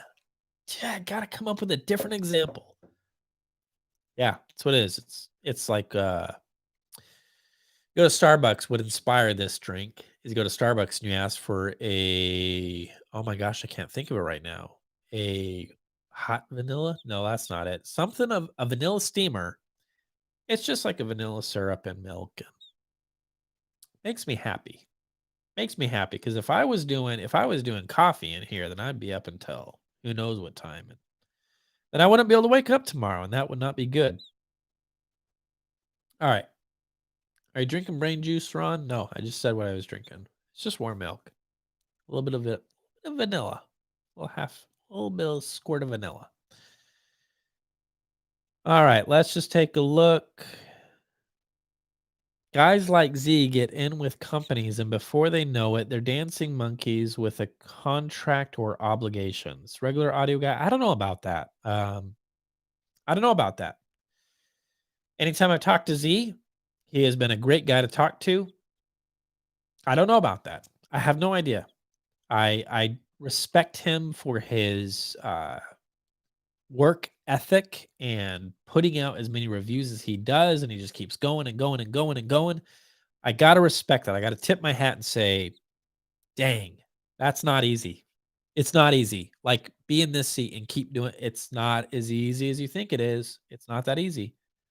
I know. I know. I feel like I'm picking my nose. My nose is like crazy, crazy itchy right now. I'm sorry about that. Let's take a look here.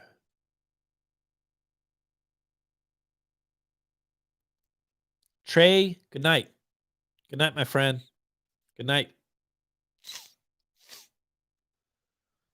Hi, I heard you were into cooking in a live stream a while back. Just wondering how that's going. I'm excited for the new Hell's Kitchen season. I know it has issues, but fun to watch. I love cooking. Um, it's changed a little bit, with the kiddos. And I'm trying to think of some really good dishes that we've done here recently. I'm drawing a blank. Sarah's on a diet right now, so we're just like trying to be creative, and I'm trying to support her, so I eat what she eats to be supportive. I think that's the right thing to do. And our meals as of late, they've been good for sure. Like as an example, tonight we did pad thai, but with no meat, and Sarah made it, and it was fantastic. So she's also an amazing cook. She's really, really good. I love cooking with my wife. It's one of my favorite things in life. I feel like all of us are also picking your nose. Oh, that is funny. What are the best US made CD players for me? Ugh, boy, that's a loaded question. I think if I was to get a CD player, I might actually look for vintage stuff, to be honest with you. That's probably where I would go personally, for my money is like find an older Denon or something like that and call it a day. Yeah, you're taking a risk because transports go bad and stuff like that, but that's probably what I would do, but a lot of it is gonna be based on what your budget is and what does that budget look like. That email me. We can continue the conversation. Let me know what your budget is and we can kinda go from there. I've got a question. What do you think of the Marantz SA10 or Denon 110 anniversary CD player? I don't know. I have been begging Sound United, get me that Denon stuff. Quit messing around with Jay. Like, oh, hey, this is Jay. That's my Jay impression. I love Jay. I love you, bro. I'm sorry. But let me check out the Den and 110 stuff. And so I'm hoping that I can get that in house and let you guys know what I think about it. Hopefully that will happen soon. What is the highest resolution coming out of Apple iPhones? Say the 12 using USB. I don't know. I don't know. You know who does know a lot about like codecs and resolution and stuff like that is Randy, Cheap Audio Man. It's all it's all a joke for the camera. That's the thing. He's pretending that he's dumb. The guy is very smart. He's very smart. Surprisingly smart. Lounge Copla on a budget, good SUTs, a $500 range. Ron, which is better vaccine? Pfizer. Oh boy, let's not talk about vaccines. Nope. Nope. Jay recently passed, so you may have moved. Jay recently passed. What are you talking about, Jeff? That's not even funny. Um,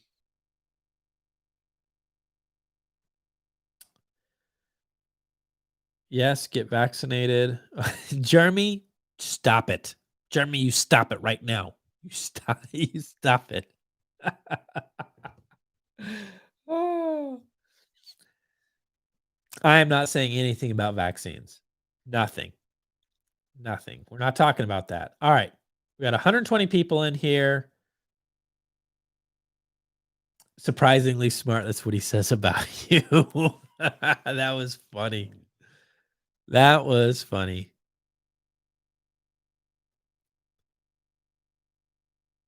All right. Where are we at? What time is it? 8:46. Okay. Let's start winding down. Anybody have serious questions that they have? $1,000 budget floor standard. I already mentioned it earlier. It's the UF52 would probably be up there for me. If you can, you're gonna have to push that budget just a little bit to get the pair. Maybe buy one now and one later. But the UF52s and the UB52s, those are very, very good sounding loudspeakers, and they're not squeaky. They don't squeak. Nope. Don't don't do it, Ron. All right, let's just take a look here.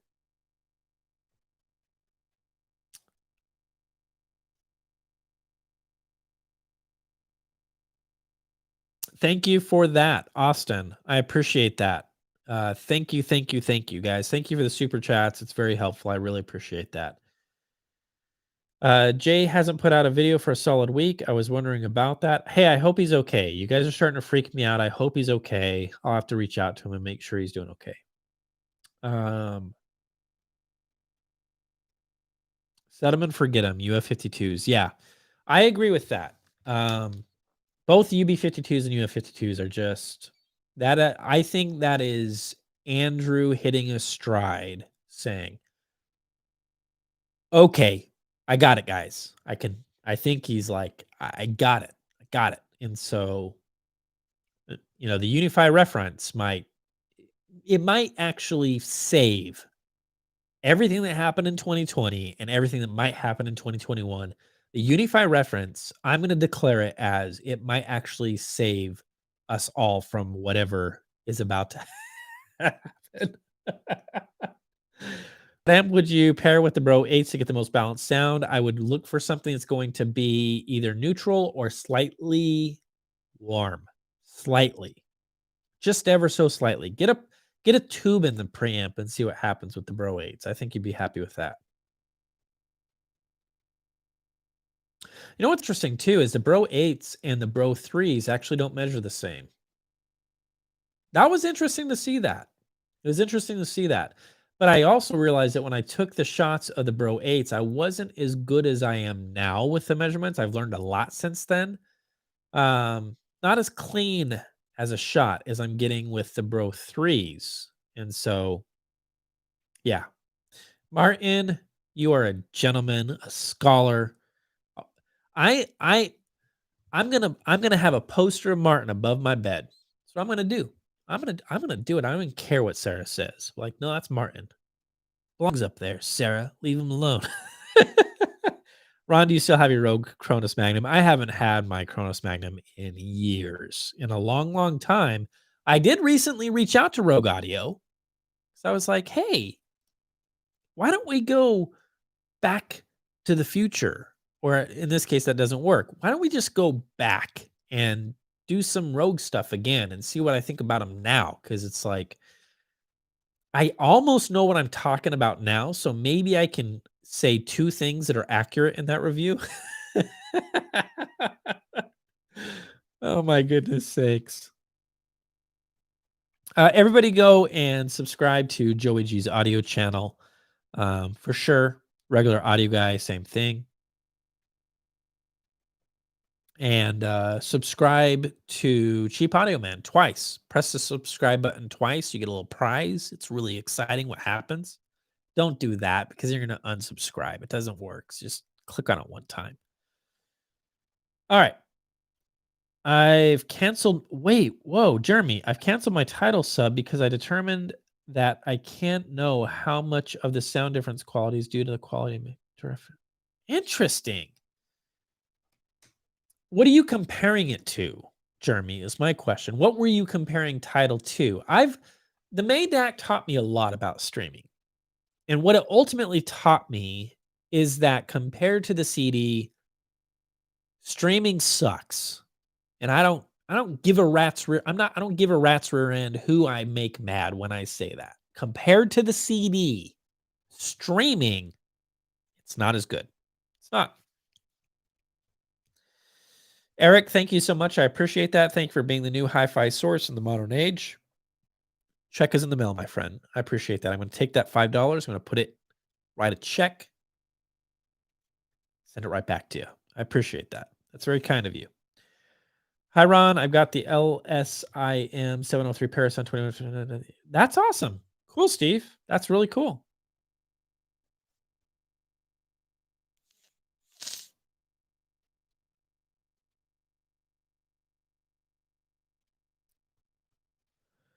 Sean would strongly agree about CDs versus streaming. Yeah. I haven't felt that way until I really, you know what it is nobody is doing the comparisons. Nobody is, and I get it. Like, I totally understand why. It's because streaming is just so dang convenient. And, we see these high resolution, numbers, and we get excited about it and we're like, "Oh, yeah, this high resolution is great. This is awesome. It's got to be the best." And then when you just compare it to the CD, you're like, "But it's not the best. It doesn't sound as I can relax. I can kind of sink into this. I can hear this performance. There is a difference there." And so thank you, Maydak, for teaching me that. Thank you. I appreciate that. Let's just take a look here. Yeah, uh, Martin is right. Martin, see, there's a reason I put your poster up there. I mean, you're right. CDs sound better. They just sound better. You know what we need to do? New Record Day viewers, subscribers. Actually, let's not make CDs cool again. That's a terrible idea. Let's just keep it a secret, because then we go to like half price books and we buy CDs. It'll be like $5. It's like the new vinyl for us. Like, we're gonna get some CDs and they're gonna be cheap. All these hipsters can keep buying their $30 records. I don't care.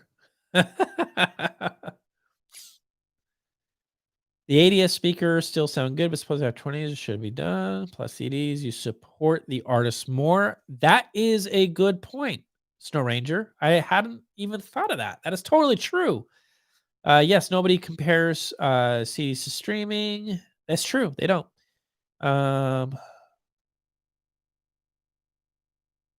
Avoid USB unless you reclock. Okay.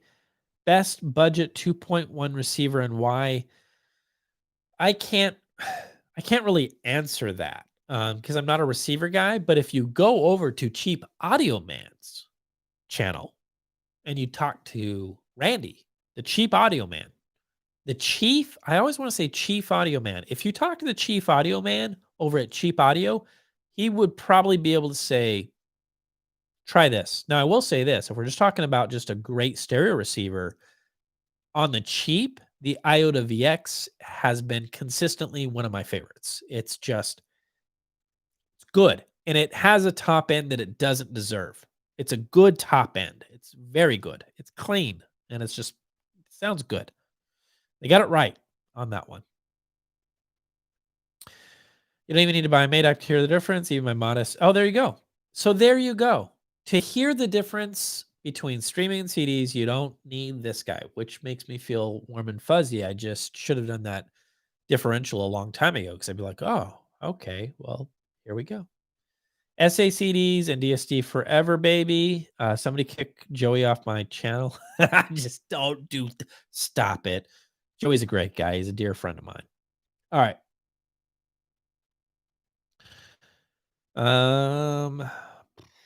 What does the Macintosh sound like? People always say it. People always say it and doesn't describe it. Does it have a house sound? I would say balls, big balls. If I can say that. I can say that. Big balls. It's just got like, yeah, we're gonna knock this door down. That's what we're gonna do. It has that just grunt, it's like, yeah. It has that. The stuff I've heard does that and does it well, in my opinion. It's less about every little fine line detail retrieval, every little spatial cue. It's more about the muscle. I think that's what it is.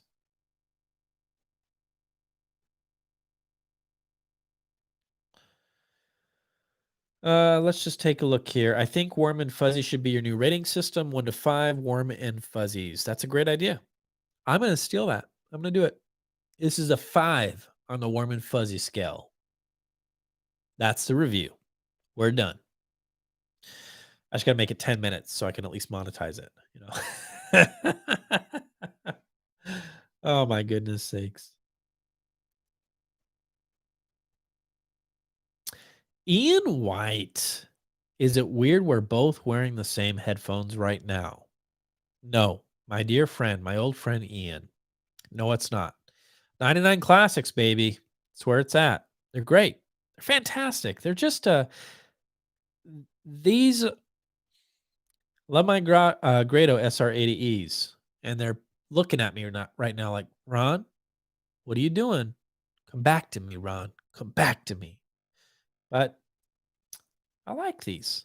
These are nice. They're different, but I like them. All right, and now because of me, we're all talking about balls. So there's that. There's that. All right. Um, hour and 50 minutes. It's a pretty good show, right? I mean, we came, we did the show. Should we call it a night? Anybody have any last minute questions? Anything else that they're just dying to ask me? What is the best and cheapest CD player that one can get used? Get one of the old Denons. I forget, like DCD 1500. It's been a long time since I've cared about those old CD players, but you know, an older Denon. Oh, that was embarrassing. All right, I guess the show's over. Hey, Randy, your mug is defective. It made me look like a clown in front of everybody, all my friends. Autica Soundstage versus Maggie's. Autica's Autica's versus Maggie's when it comes to soundstage. The staging is different. So it's kind of tricky to say which one is better because they do stage different. I think that what you would notice with the Auticas, especially with the H frames, is that with that staging comes a level of sheer dynamics that Maggie's just don't do. They can't. They can't do that. So they might be able to stage really well and give you that kind of like holographic 3D type soundstage, but with it comes a believable dynamic performance with the Auticas and the H frames, which is why I love Open Baffle because it's like the best of both worlds. You got dipole attributes, and at the same time, you have dynamic drivers. So there you go. Eric, yes, I have heard ohm speakers a long, long time ago in the other house, and they were just not my thing. I actually sent those back. Not my thing. It, there's nothing. It's one of those things that's kind of tricky because there was nothing wrong with those speakers, and I'm sure that a lot of people will appreciate them. They just weren't my thing. And slamming speakers up against walls, which is how those are designed, it's not my thing. Not for me.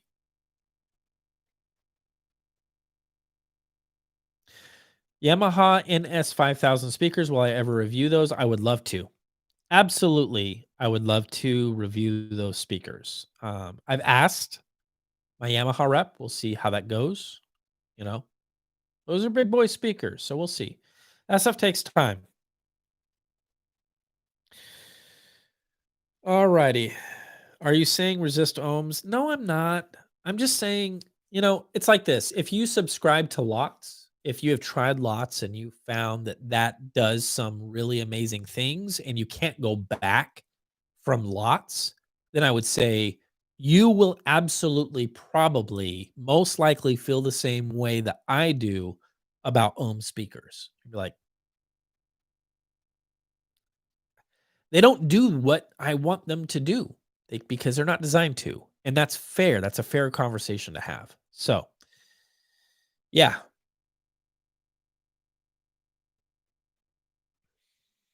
All right, guys. I think we're going to call it a night. We picked up some new patrons tonight. Welcome aboard. Thank you. Just a reminder to finish up the show that tomorrow at 7 a.m., there is going to be a podcast that is released out into the wild on my channel as well as Cheap Audio Man's, and it's our podcast. It is the Ron and Randy Audio Hour. I wanted to name it Randy and Ron Audio Hour. Randy's very stubborn. He's like, no, it doesn't sound as good. We're going to do Ron and Randy. That's why it's Ron and Randy, but it's out tomorrow, 7 a.m. Check it out. It's an hour of us not talking much about audio. This is just the first episode, but we have fun. And I'm not clowning around with it. Like I promise you this. Yeah, that's the first episode, but by next one, you will quickly realize, oh, Ron's not messing around, and neither is well, Randy is messing around. He's always messing around, and it's like, Randy, come on. All right. Guys, I think I'm done here. Getting tired. Gotta go get some more warm milk, poured all over my beard like a monkey. I appreciate you guys, and you mean the world to me. You really do. I appreciate you guys for watching my videos, for liking my videos. Yeah, we'll see you guys soon. Good night.